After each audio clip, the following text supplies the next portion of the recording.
Well, welcome. Thank you. Yeah, Thank thanks you for for coming. having me. Yeah, I appreciate it. Well, look, I mean, like I said, these are all like very conversational. I'm just trying to get with more agents in the business, Yeah.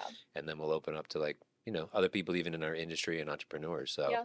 I'm excited you can make it. Yeah. I'm excited to Let's be just here. get right into it. Yeah. So, how did you even get into real estate, or what were you doing even before real estate? So I went to Michigan State for college. And after that, I was actually planning to go into medicine. And so after college, I was studying for the MCAT and I was working at a lab at Michigan State. And I just decided I need to move somewhere crazy. I was still going to pursue medicine, Okay. but I wanted to just kind of dip my feet into somewhere that wasn't Michigan because I had lived there my whole life. And my brother had moved out here for golf a few years prior. And so I came to visit him, and I fell in love with Arizona. And so I decided I was going to move out here. Was kind of getting that plan into place. I think I was like a month away from taking the MCAT. And I realized that I didn't really want to be a doctor anymore. Wow. I had job shadowed a heart surgeon actually. And he took me into one of the surgeries and he had me standing over top of a patient um, with their heart completely exposed. And he was like trying to explain everything to me. But I'm a little squeamish with like blood and needles and that sort of thing, which Yeah. that should have been a red flag to begin with. Um, but I almost passed out. I had to pinch myself. Like I was holding my arms like this and I had to pinch myself to stay Wow. not passed out. And so yeah, I just decided I didn't want to do medicine, so I came out here and I was going to pursue a PhD in psychology actually. Still Just going the doctor route. kind of all over the place, yes.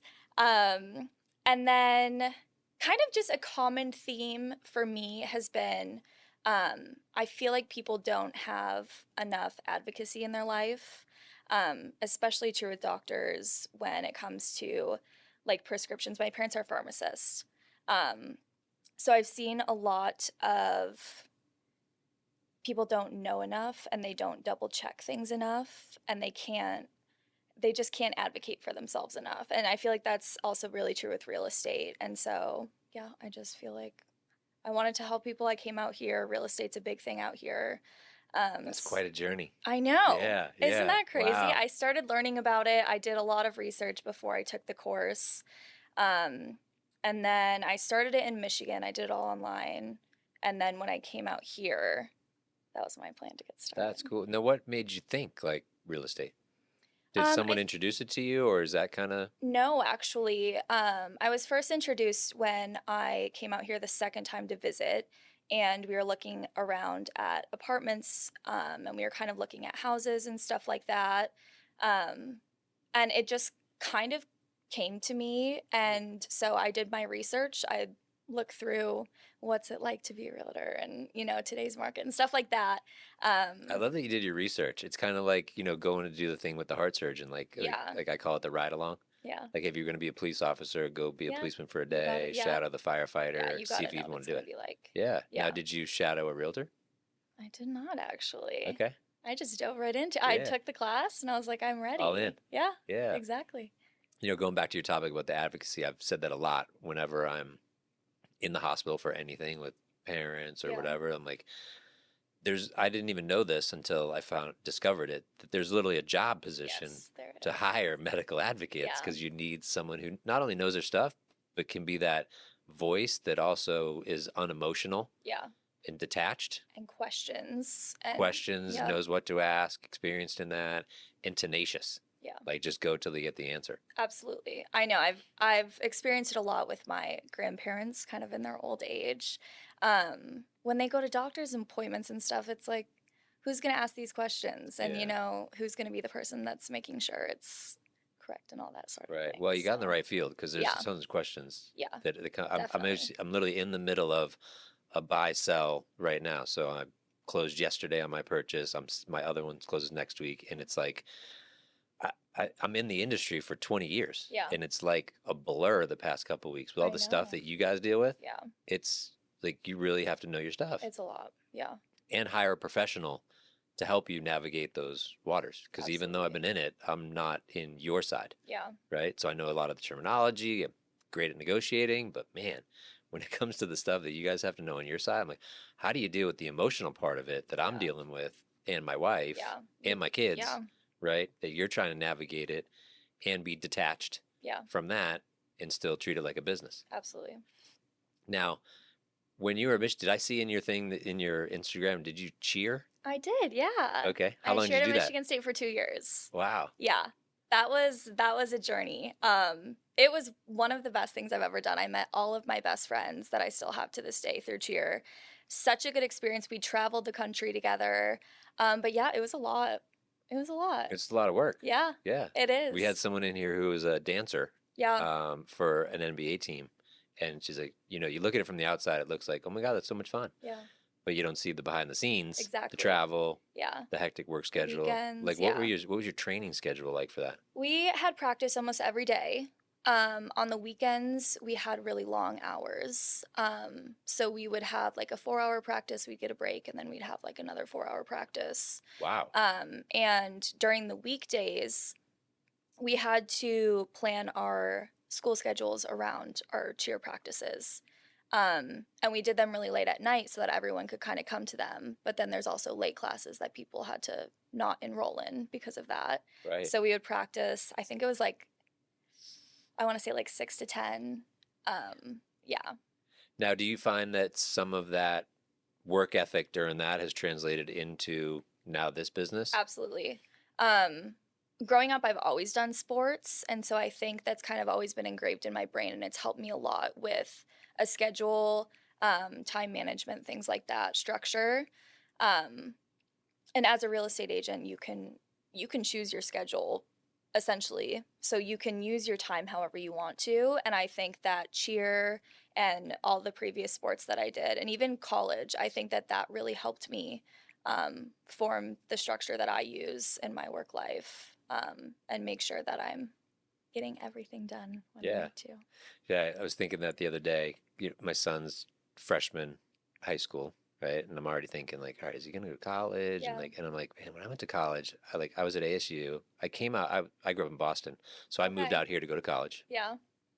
And then, kind of similar, I actually did go pre med, but I was like, man, this is just so long of a program. It's so Mine long. was more of I had already gone for 8 years at ASU Yeah. without being a doctor. Yeah. And then I was being pre med, and I'm like, I don't want to go 4 or 5 more years. And then if you specialize, right, Yeah. it's like, I'm like, I need a break. I And know. everyone told me the same thing like, you take a break, you're not going back. I know. So, so I finished school. I just took a break from not wanting to do the MCATs and go into Yeah. medical school.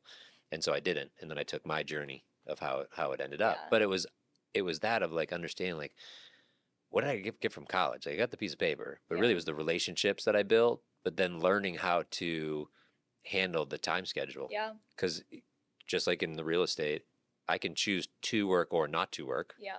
I can choose to go to school or not go to school. Yeah. And so learning like how do you even manage that as well? So the relationships, but then managing your time. Yeah. Yeah. I know.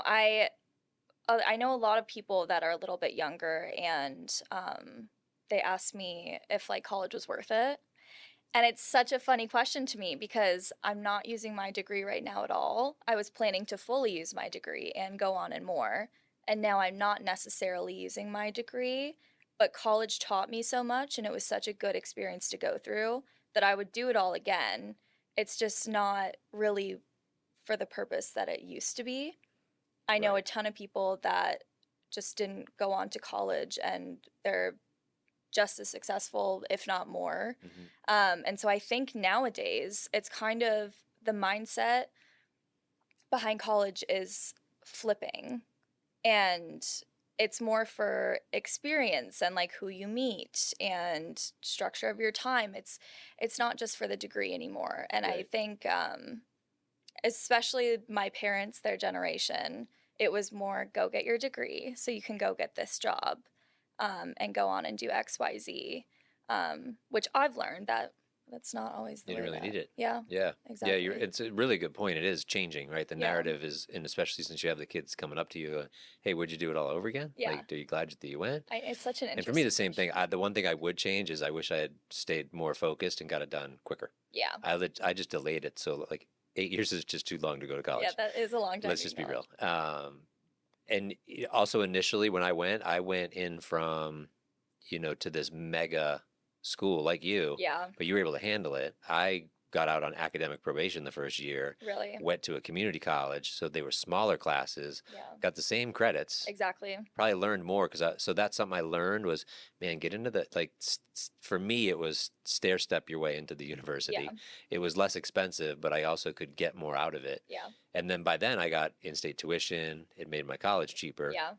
hence going for so long. That's a thing with big schools. I mean, at Michigan State, our lecture halls would be like 500 people, and no one cares if you're there. Mm. And so that kind of teaches you time management as well. And It's on you. yeah, Your it's on you. responsibility. Yeah, you have to. And with a smaller class, I think that you just feel a little bit more obligated to be there and be on time and learn the Because they'll notice if material. I'm not there. Yes, Yeah. exactly. If you were to go back, is there anything you would change?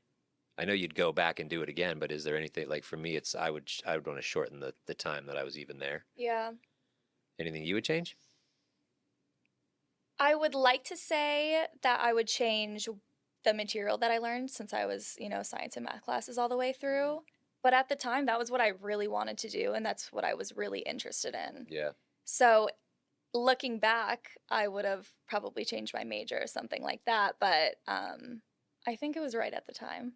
Cool. It was Now right at let's the talk. time. So I always joke that I guess it's not really a joke. It's in real estate and in mortgage. There's no playbook Yeah, during the class. The classes are like, yeah, here's how you get your yeah, license. Let's learn about easements. Let's learn about credit law. Let's talk about things. It wasn't like, how do you go get business? yeah, How do you help more people? yeah. It wasn't that. It was No, just here's how you get your piece of yeah. paper, right? So what's some of the training that you've done in or have you done um, for real estate to do that part of Yeah. the hey, how do you go get business? Like how do you get business right now? Yeah. So when I was going through real estate school, I kind of had in the back of my head like this stuff I just need to know for the test, and it's like this is not how you go get business. This is not how you function like on the day to day. And so I was actually with a brokerage before I was with Real, and it just wasn't the learning type of environment. And so they didn't teach me how to go get business, like what I should be doing on a daily basis, keeping track of what I'm doing week to week so that I can add that up. And so when I met Tanya and Alex, from the first time I stepped into a meeting, I was like, oh, it's go time. Like this is the real deal. Like this is the team I need to be on. And that Um, fit with the sports background, yeah, right? Tracking, exactly. measuring, scoreboard. Yeah, Hmm. I know. And so that just completely 180'd my view on real estate. And the training that they give is unmatched. I have the best team in the world. Everyone works collaboratively. There's no like competition of any sort. Everyone just helps everyone, and we have the best team leaders. And it's been the best experience. They walk you through everything that you have questions on. Um, Everything you need to know. So, like how to go get business, cold calling, door knocking, those sorts of things. Hmm. They just, yeah, they've taught me everything. Cool. I've How do learned you so like to get much. business? Because I've had some that are, they're cold calling, they're FISBOs and Yeah. expireds. I got some door knocking, some doing holding other people's houses Yeah. open. There's so many different ways. How do you like to? So we like to say that you're supposed to have four legs of your chair, four ways to kind of generate new business. And so holding houses open on the weekends is a favorite of mine. You get to talk to people. There's leads from it. I'm more of an in-person type of person rather than picking up the phone and cold calling, though it is a big part of generating new business for me and on our team. And so I would say cold calling, open houses. I door knock a lot. So, like, before I have an open house, I'll go in the neighborhood and I'll just pass out flyers and be like, hey, like, you're invited. Come to my open house on Saturday. I'd love to see you. We're going to have food, snacks. Like, it'll be fun. Oh, love it. Yeah, so I get really good reactions from that. A lot of realtors have told horror stories about door knocking. I like it a lot. I would rather have a conversation with someone face to face than just calling them randomly on the Right. phone and they don't Yeah. know why. Because Yeah. I mean, I get pissed off at cold calls when people call me Right. with like, yeah, out of the blue. How do you, so that's, I like to hear that, right? So you as a receiver Yeah. don't like the cold calls. So you're making these cold calls. What do you do to change it? Or do you, like, what are you saying on that call, that voicemail, knowing that the other side is probably like you Yeah. being like, what do you take me off your list? I know. And like It's, annoying them, right? So yeah. what do you say Yeah. to upfront diffuse that when you make that initial call? So for me personally, there's a lot of different methods. I have someone on my team who's very aggressive on calls, which is so good. Good for him. Yes, he's a power guy and it's so fun to hear and he's great at it, but my approach is more so like I'm not asking for your business right away. Like I don't want you to buy or sell with me. Sell like I'm not trying to sell a product to you or myself right now. What I want is to have a conversation and build a relationship. And so I think that kind of gets people's guards down to like this random person is calling me. I have no idea why. Um, so yeah, I try to just for I don't want to get too technical on terms, but we do like circle prospecting. Hmm. Um, and so for that, I tried to just be like, "Do you have any like friends or family that want to like move into the neighborhood?" Like I just try to get a Yeah, it's conversation going. soft. Yeah. Yes, Yeah. exactly. I'm not as aggressive on the phones. Cool. So, Yeah. yeah. I mean, I had someone yesterday call me because they were they were obviously going through their old database of clients that they replaced their windshields. So he's Huh. like, "Hey, I'm calling about your blah blah blah windshield." I was like, "Hey, dude, when's the last time I did Yeah. that car?" I go, "It's for sale. Do you want it?" And he's like, "No, I'm not buying." And I was like, "Okay." And I was like, "Well, hey, I actually do have a crack in mind." I go, "But what are you doing right now? Are you calling all the people that have ever done Yeah. glass case?" They're like, "Yeah." And I was like, "Oh, that's cool." Yeah. But the way he approached it, like, "Hey, do you still own this car?" It was just, it wasn't like I was irritated, Yeah. right? But you literally have like 3 seconds in Oh the yeah. beginning to not irritate the person, Exactly. right? It's quick or they hang up. Well, look, there's been studies that have said that people will stay on the phone twice as long when it's a female voice. So you already have an advantage of Yeah, it's not me and you surprising. calling, right? Of Yeah. course, because Yeah. they're already like, "Oh, wait, what?" Yeah. But it's having that training and skill set. So I love that you said that you have all the training and the tools now and the mentors. What's a day in the life look like? So a lot of us work in the office together, which I think makes all of us a little bit more motivated to get our stuff done for the day. So usually 8 to 11 is like our outbound prospecting time. So that will be making cold calls, calling leads that we have, things like that. Um, So wait, so everyone's in the office by 8, or the people that want to be there, the people that want to and be then there. from 8 to 11, you guys are all Yeah, on the phone. Did you guys do any practicing, like role playing or we scripts do. practice before to warm up? Yes. Okay. We do that a lot, or we'll go on walks with each other and, role play a little bit to get us pumped up for Oh, I like a love it. call. That's a Yeah. great one. Yeah. So I don't know. I have found personally that people answer calls most between like 9 and 10 ish or in the afternoon. Okay. So we're kind of making calls all day. We'll take turns because you don't want to have a million people screaming while you're on the phone.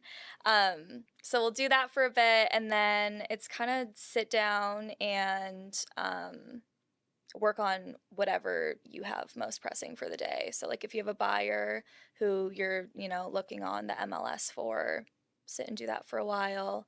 Um, So you're prioritizing from the, so the beginning is like, hey, I'm gonna get in there, we're gonna role play and warm up a little bit. I'm gonna hit these calls that I have, and then right there, it's more reactionary to whatever I have going on. It's yeah. prioritized for the rest of the day. Yeah. And I mean, it really depends on the day. Not every day is the same.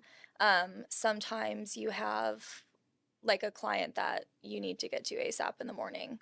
And so you work on that instead of calling it. Yeah, it kind of depends on the day. Okay. Now, speaking more about those playbooks, right? So it sounds like you have a good plan for your open houses. Yeah. What goes in? Let's say you had an open house on Saturday. Yeah. Okay. What back me up to when do you start the marketing? When do you do the door knocking? Yeah. Then what does it look like at the open house? So Several days before we'll start marketing. I like to door knock 2 days before the open house so that it's not too far away where people are going to forget. But it's not like, oh, we're going out of town tomorrow, so it's Right. like last minute. And then how Um, many doors will you knock in a neighborhood on um, average? I would say about 50 to 70, Wow. depending. How long does that take? Not that long, actually, which Really? surprised me. That would probably take an hour and a half, 2 hours. Okay. Well, that's not bad. Yeah, it's not too Yeah. bad. Especially right now. I know. Yeah. Summer might be a little Yeah, different. winter. Yeah. Yeah, Okay. winter and Okay. So summer. 2 days. So we start marketing. Now, what does the marketing look like? So we said market several days before, but what's the marketing look like? So, posting on social media, we'll make flyers, send out ads if we need to, that sort of thing. Okay. Then 2 days before, do my 50 to 70 door knocks. Yep. And then day of, hmm what do we do day of? Posting on social media for sure. We go out and we put open signs all over the neighborhood, Amazing. like open house this way, 8-ish. Okay. Kind of just the big, it depends on where it is in a neighborhood. You want to do the big roads and then lead them to the house. Okay. So if there's a lot of turns, it'll be more signs if that makes sense. Yeah. So we'll set up those signs, get the house opened and set up for everyone. Um, and then, yeah, we usually work while we're at open houses. So it's been, it's starting to pick up with people coming through. But like in the middle of winter, there wasn't a lot of people walking around and driving around to open houses. Right. So we'll work during open houses, calling whatever we have to get done. And then, yeah, when people come in, just trying to make connections, seeing what brings them in, that sort of thing. Do you have, because I've interviewed this one gal who had like a specific way that she toured people through the house, specific questions that she asked, a way to gather their information afterwards. Like, do you Yeah. have that? What does that look like? Yeah. So everyone's a little bit different. I am a little bit more hands off with walking people around the house. I don't like to take them from room to room. Because you wouldn't like that. No, I Right. wouldn't personally. I agree. But some people will be asking questions along the way, so I'll like kind of linger around in the background so that I'm there if they have a question about something, but not overbearing and steering them into different bedrooms and stuff like that. Right. And then yeah, we'll just be having a conversation during that. Ask them what brings them in, if they're looking to buy in the next few months, if they've connected with an agent, which is an important question to ask. Or a lender. Yeah. No, I was gonna get to that. Yeah. Um, How do you get their information? I know that you don't seem like hey, the seller requires you to sign. no, yeah, Cool, I I didn't think don't so. do Yeah. that. How do you get it? I gauge it by the conversation. If they would like to get set up with a lender, Mm-hmm. we have to get their phone number, which Right. is easy. And those are those are the people that come through that are probably going to buy within the next month, 2 months. So that's a good way to get someone's information. You can ask them to sign in, and if they, Yeah, if some they do, people they just do. If they want don't, they to. don't. Yeah. Yeah. Yeah. Or another way is you can ask if they would like to be set up on any sort of property search so that they can see what's going on in the neighborhood, for what they're looking for. A lot of people like that, so they can kind of just get automatic updates on their target area and Mhm. see what's on the market, what's changing, stuff Yeah. like that. I had one. It was actually a team that would do like they'd pool their money and do like a big gift, Yeah. right? Like $250, $300 gift basket. Yeah. But that was for the month. Yeah. And any open house that anyone came to for the month of the entire team was Mhm. entered into this gift basket. Yeah. So that way, when you're at your open house, say, "Hey, we're doing this giveaway. It's for this," and you're showing them these items. They're like, "Whoa!" They're like, "Hey, just enter. Name, address, I know, email, phone, yeah. right?" And that way, you're just more again. It's just I don't say tricks, but it's just tricks to help try Yeah. to get them to give them the information. Yeah. Because there's no way to follow up with them if I don't have their info. I know. It's like zero. I know. Sometimes I always give people my information. If people really Mhm. do not want to give me their info, I'm never going to push someone to do that. Right. But I'll always give them my information and, Yeah. to reach out. This gal Jill, so she had this. Have you seen those construction guys? They have like the metal clipboard that opens up. Yeah. So she'd have like a couple flyers and things in there, and she'd have the thing, and then and when people come in, she'd walk around. But whenever they had a question about something, she'd write down some of the things. She'd ask them what was important. Yeah. Oh, did you like that? Cool. Okay, hey, head down to the master. It's over there. If you have any questions, like, hey, what'd you like best about the master? She'd write it down, and then she'd say, hey, I took a bunch of notes here. let me go back. I'm going to do some research for you and I'll send it back. Here, what's your email address? Yeah. And then she hands them the thing. Yeah. So then they feel like, oh, she's like 9 out of 10 times because they Yeah. really wanted the information. Absolutely. Right. So I Yeah. thought that was pretty cool. It's just figuring out like you're around a great group of agents. So Yeah. you're figuring out like Absolutely. what's working now? Yeah. Like, what are you doing now that's working to Mm-hmm. do this thing? Which is changing all the Okay. So time. you wrap up your open house. Okay. Mm-hmm. You're done. Lights are off. Collect all your signs. You've gotten some information, right? Mm-hmm. You have some people. What does your follow up look like? And I know it kind of depends on the conversations you have, but is it I'm calling and texting people after? Am I shooting a video? Am I calling Monday? Like, Absolutely. Shooting videos after is super important. To follow up, I will usually give them a phone call that Monday. So let's say it was on a Saturday. I would call them that Monday.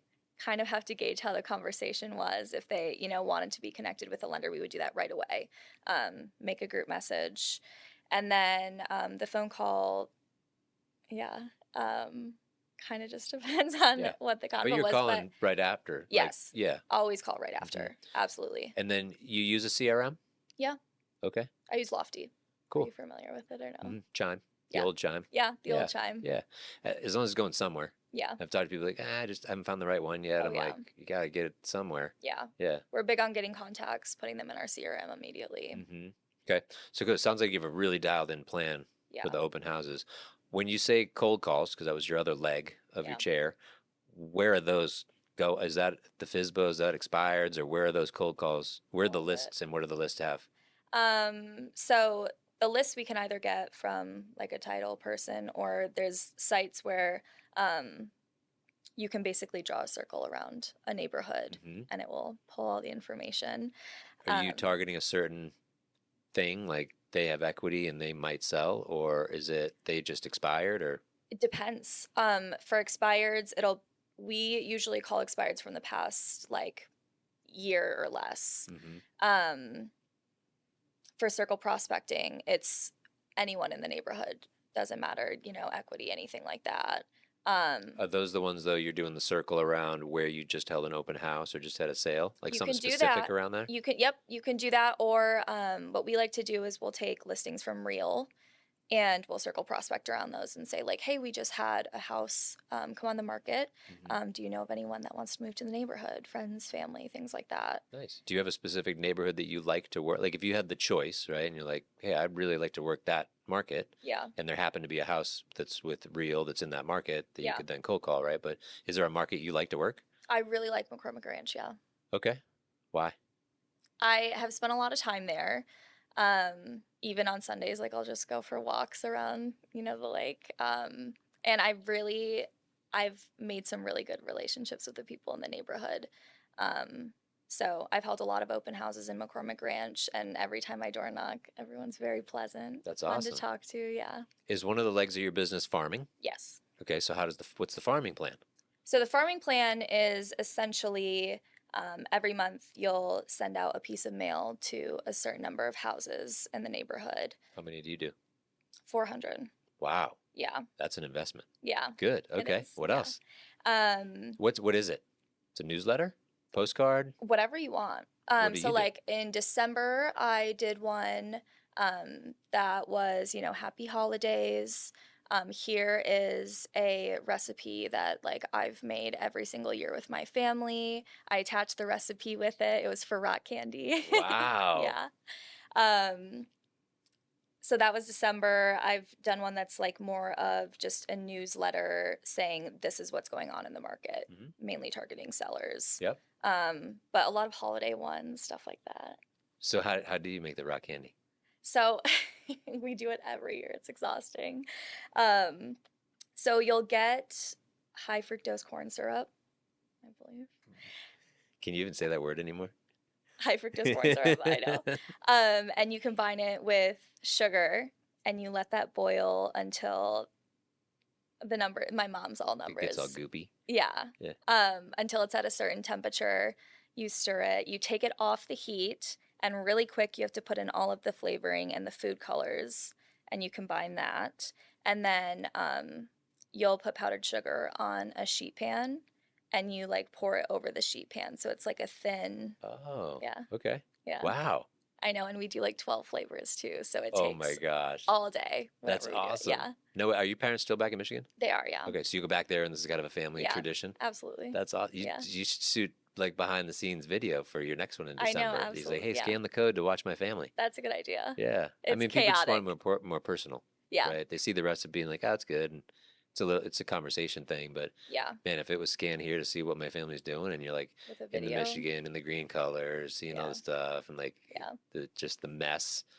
yeah. And you know, Michigan is actually I have so many connections here because of Michigan. Because I feel like almost every person I talk to is like, oh, yeah, my best friend went to Michigan State. Or like, oh, we're from Michigan. We're just visiting. Like things like it's just One of my best friends lives in Grand Rapids. really? Yeah. Yeah, I know. Everyone has a connection to There's somehow a Michigan. It's connection. weird. Yeah. Yeah.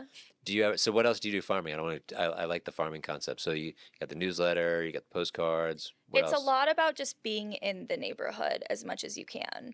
Um, Door knocking is huge. So it's awesome if I have an open house in the area because I can door knock and they're seeing me. Um, yeah, open houses. Yeah. Do you do anything with the small businesses in the area? So I have looked into that. I've reached out to a few.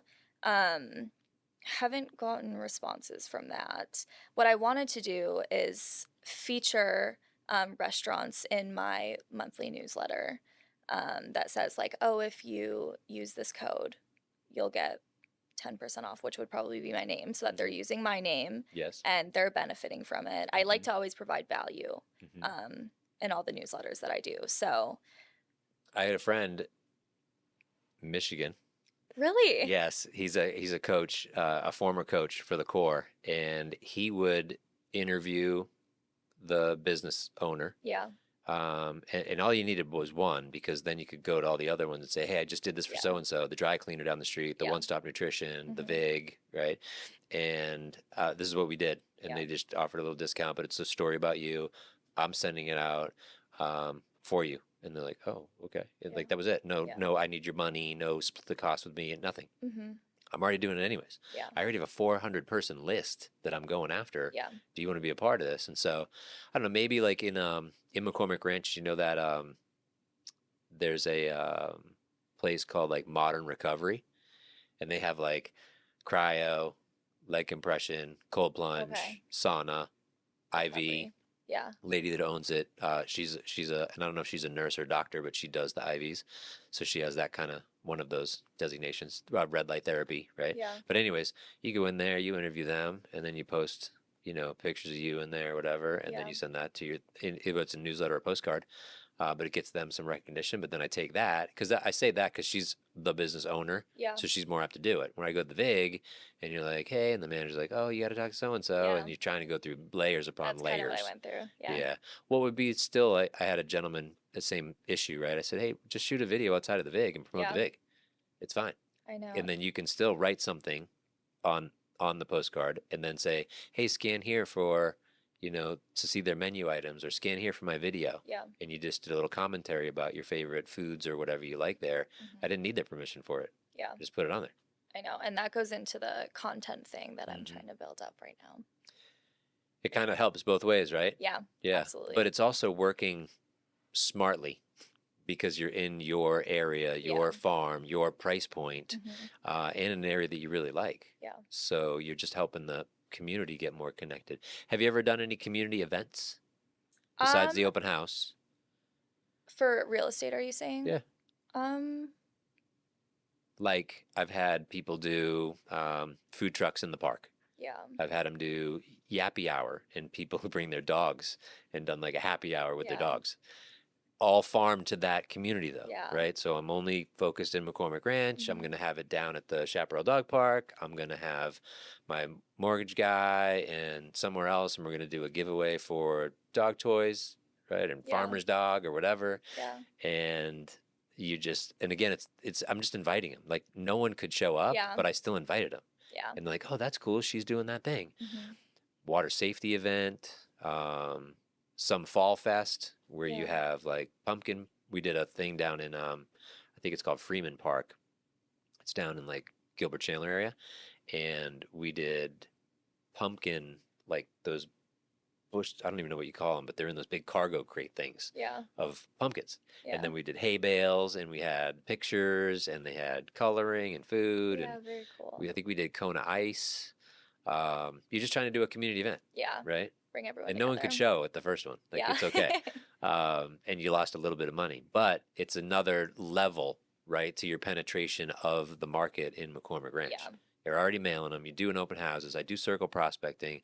I'm befriending the business owners. Now, how do I just take it up another Yeah. level? Live and local. Yeah. Hey, I'm doing this event. It's for the community. It's water safety. Yeah. Arizona has this thing. One is too many. A lot of drownings out here.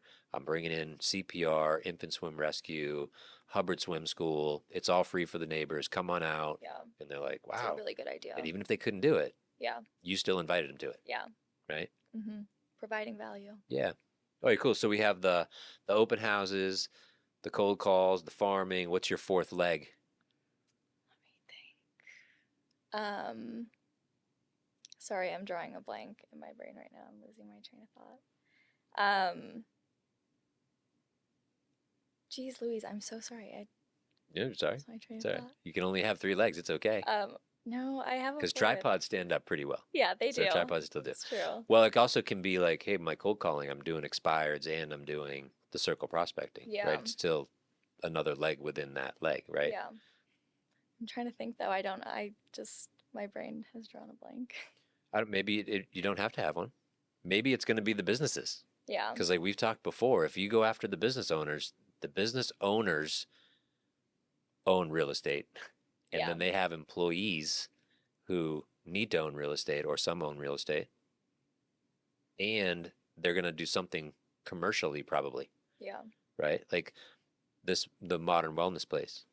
They may open up another location somewhere. They Yeah. may need, and even though you may or may not do commercial, you can still refer it out and help connect them in that way, Definitely. right? But those people probably make pretty good money Yeah. and are going to need a realtor to do something with them in the future. Yeah. Plus, they have plenty of employees that are there working that place that also could use your services. Yeah. So if you're the one that's helping the business owners and being in relationship with them, that's why we taught the VIP list, having a small list of people, Mhm. especially business owners, but also business professionals, right? So whether it's financial planner, CPAs, Yeah. those are great people to connect with. Yeah. Referrals are huge in real estate. Well, and you're big with having all these connections, right? Yeah. So you referring all those people is where it all starts. Yeah. Right? Me using the recovery place, Mm-hmm. me sending someone to the recovery place, me shooting videos for the recovery place. At some point in time, they're like, hey, Greg, we need your help. Yeah. Hey, Greg, we found someone was asking about a loan. Someone needed to refinance. Someone wants to buy a house. Yeah. So it's the giver's gain philosophy. Exactly. You just have to figure out who do you want to give to. Yeah. And for you and I, like that's in my scope because I'm into health and wellness, but also the financial planner, the CPA. You close on someone's house, you're like, hey, this is a taxable event. Let me get you over to my CPA. Yeah. You refer 5, 6, 10, however many deals you're doing a year to these people. They're Yeah. like, dude, I owe Sophie a deal. Yeah. This guy. I owe her a client, Yeah. right? I Yeah. need to get her some business. Mm-hmm. So that might be a thing too. Would you consider doing that in the future for your business? Like working with professionals and doing the business kind of route? Can you elaborate on that? Sorry. Well, like going after doing maybe the video with the holistic people or working that into your farming. Yeah, absolutely. And I think that just goes into learning more about the neighborhood as well. Going and talking to the different business owners, seeing different resources that are available to the residents that live in McCormick Ranch. That's a really, really good idea to at least go around, see what everything's about. Maybe some of like the less popular businesses in the area that people don't know about. Connecting with them to try to provide more value for clients in the neighborhood. I think that that's a really good idea. That's a good point. That's a good point. Where do you see yourself in the next like 3 to 5 years with the real estate, your business? You see it doing, because obviously you're at Real, so you have a potential of, hey, I'm just going to grow my business, stay right here. You could also build a team, bringing people on. Yeah. You could also build a team just for yourself and say, well, I'd really like to be doing 10 deals a month, so I need a team just to cater to me and my own clients. Like, have you thought about the model that you really want to build and where you want to be? Yeah, so Real is really special in that they have a program for agent attraction. And so we bring in agents, and the agents that we bring in, there's some sort of, code that goes into entering them into the system that connects them to me. Hmm. And so it's just like a big network that flowers out from, how they very first started. Um, I personally love being on a team. I think it's invaluable, and I don't see myself leaving a team, especially in the next 5 years.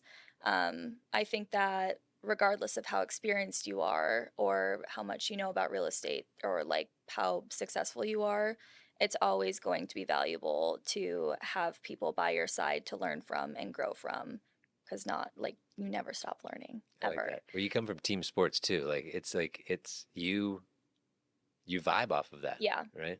And it's important to have people that you can lean on as well. So, um, I love being on a team. I don't see myself leaving a team, Yeah. especially in the next 5 years. I have so much to learn. Well, like I said, you have, my business, your business, you have multiple ways to build your business. It's literally built by design. Yeah. You can craft your own, you know, how you want it to be. And it's always changing too. Yeah. So it's important to stay on top of what's going on, and people learn things in different ways and in different places, and like all of us sharing that together is really important. Well, when you get into like silo mode, like, oh, it's just me, I lose, like you just said, I'm losing the training, I lose the ideas, I lose the collaborate. Like to say that you go on a walk with people to get ideas and collaborate and role play Yeah. before getting after it every day, like that's just something to look forward to. Yeah. But I'm always going to perform and show up better Yeah. after I just did that one little activity right Exactly. there. Yeah. And so we have meetings every Monday morning and every Friday morning. And their design behind that is kind of like they're never going to let us go into a week feeling unmotivated or not feeling ready to win. And it's the same with our Friday meetings. Realtors work all weekend. And so our team leaders are never going to let us go into a weekend not feeling prepared to win. So I think that that's really important too. You wouldn't have that on your own. And of course, you can have intrinsic motivation, but at least for me, that only goes so far. Yeah. So I like that. Fired up for the week, but then fired up for the weekend. yeah, absolutely. That is awesome. Yeah, Fridays at 8 a.m. I love it. Yeah. Fired up. Cool. Well, look, thank you for coming in today. This was Yeah. awesome. I Yeah. learned a lot about you. Thank you for Yeah, having me. thanks.